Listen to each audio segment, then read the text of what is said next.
වඳුරෙක් ඉන්නවා. ඒ වඳුරගේ ඉදිරියේ සල්ලි මිටියකුයි ලොකු ආනමාළු ගෙඩියකුයි තියෙනවා. තෝරගන්නේ මොකද්ද? ආනමාළු ගෙඩිය. තෝරගන්නේ ආනමාළු ගෙඩිය. ආනමාළු ගෙඩිය. මොකද මේ වඳුරා දන්නේ නැහැ අර මේ සල්ලි ගොඩක් තියෙනවනේ. ඒ සල්ලි දීලා ආනමාළු ගොඩක් ගන්න පුළුවන් කියලා. උන්ට තේරෙන්නේ ඌට තේරෙන්නේ. අපේ ජීවිතේත් ව්‍යාපාරයක් කරනවද හොඳ පඩියක් එක්ක රස්සාවක් කරනවද කියලා තෝරගන්න කිව්වොත් සකස් කළා අපි තෝරගන්නේ රස්සාවක් කරනවා. හොඳ පඩියක්. හොඳ පඩියක් එක්ක රස්සාවක් කරනවා. අපි දන්නේ ව්‍යාපාරයක් කරාම අර හම්බෙන පඩියට වඩා ගොඩාක් හම්බ කරන්න පුළුවන් කියලා. ඒතර අපි වඳුරෝ වගේද? මේ කාරණාව පොඩ්ඩක් පැහැදිලි කරන්න.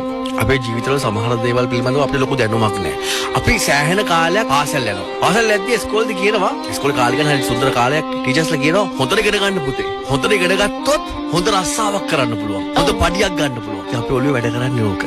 අපි ඇවිල්ලා හොඳ රස්සාවක් කරනවා හොඳ පඩියක් ගන්නවා. පඩියක් අරගෙන සිහින සැබෑ කරගත්ත කෙනෙක් ඉන්නවද? ඔබ කෙනෙක් යටතේ රස්සාවක් කරනවා නම් ඔබ ආයතනයක් යටතේ රැකියාවක් කරන් යනවා නම් ඔබට ලැබෙන පඩියේ ඔබට ගොඩාක් දේවල් කරන්න බෑ. ඒ පඩිය දෙන්න ඔබට ජීවත් වෙන්න.